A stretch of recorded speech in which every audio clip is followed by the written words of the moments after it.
2016,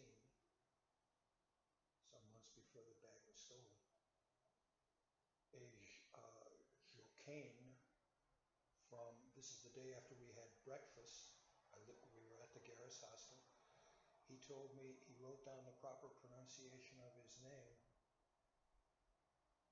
which is not Jean, it's Jocaine, and he corrected me on something I told him. He's from Munich, outside of Munich. He teaches on the web, and he corrected me about something I told him. I had an inverse square law of gravitation when I was 13 years old, and I discuss it. I said I discuss it only with my closest friend, James Colosimo. He said no.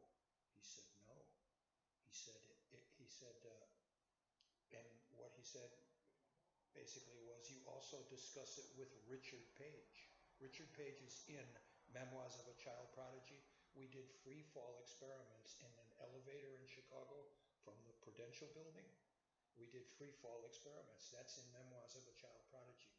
So apparently from what Jocaine said, I also discussed my inverse square law of gravitation at age 13 years old with Richard Page.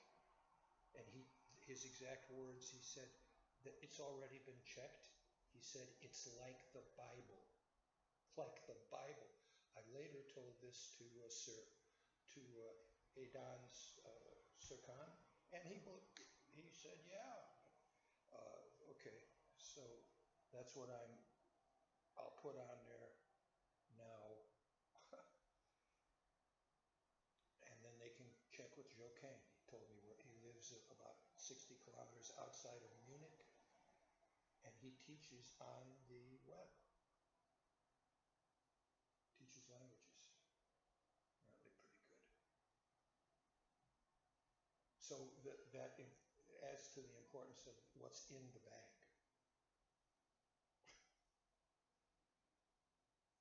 And if he knows that, certainly Ukraine knows it. So I'm trying to do it once again. All right.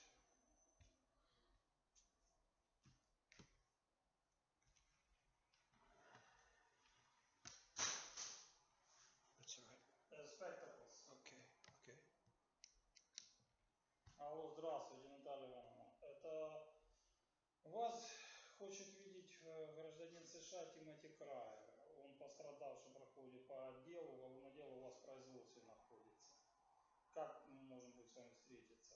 В райотделе там какое-то время вы будете?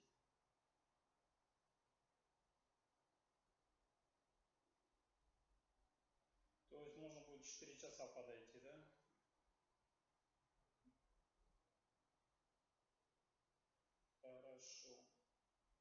Хорошо. Ну как там дело, вообще не в курсе, что там как там дело, как уже 4 месяца. Вот.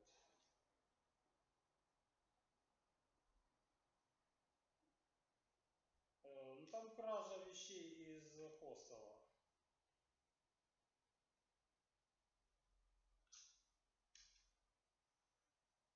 Хорошо. Okay.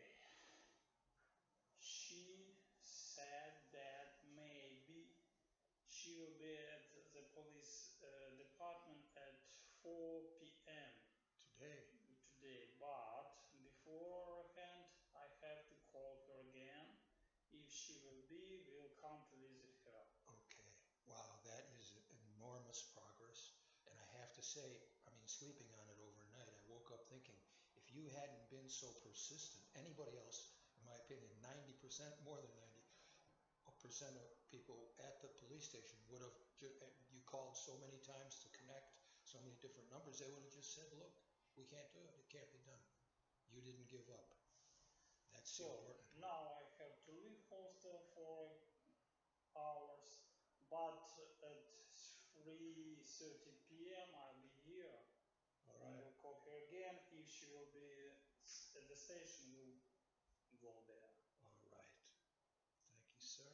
Constance. I hope she will be at the station. At least we have gotten a hold of her, what, 3 times, 2 or 3 times. Okay. Спасибо.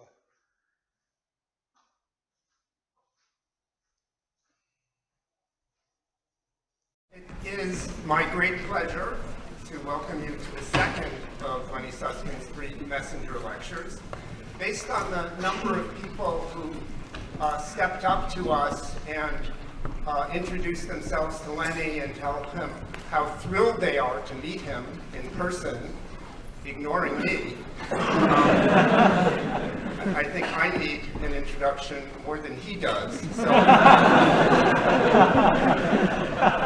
I'm Paul Ginsburg. I'm a professor of physics and information science here at Cornell.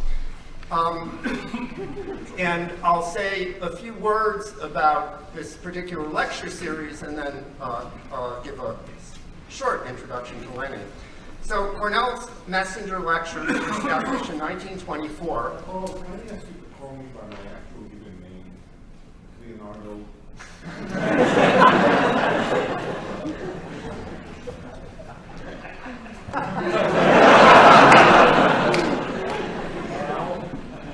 Leonard Susskind.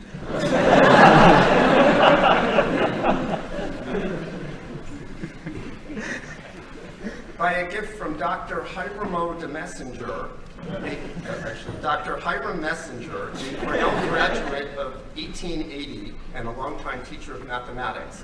The terms of the original gift established, pay attention, a fund to provide a course of lectures on the evolution of civilization for the special purpose of raising the moral standard of our political, business, and social life. The tonight's speaker, Lenny Susskind, was born in the South Bronx of New York City in 1940, went to City College of New York, came to Cornell in 1962, both to escape taking over his father's plumbing business in the South Bronx, and also to receive a PhD in theoretical physics.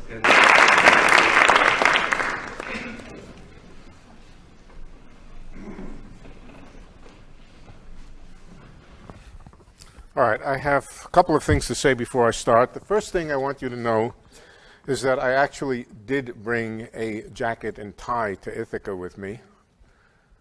I'm not wearing it, but I did bring it. You know what? I'll prove it next time. I'll prove it next time. Dick was better dressed than I am. The second thing I wanted to talk about was the way I begin lectures. I often write out a couple of paragraphs, and then I actually read them. Sometimes I don't. And somebody asked me, why do you sometimes do this and why do you sometimes not do it? And the answer is it really does depend on what I had to drink before I lecture. Tonight I had a couple of beers, so I have this terrible fear of completely forgetting what I'm supposed to talk about. And so I write a few paragraphs to get me started. So if you don't mind, I will begin by reading my paragraphs.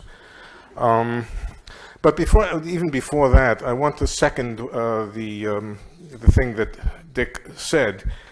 I actually don't know how to aim a lecture like this. I really don't.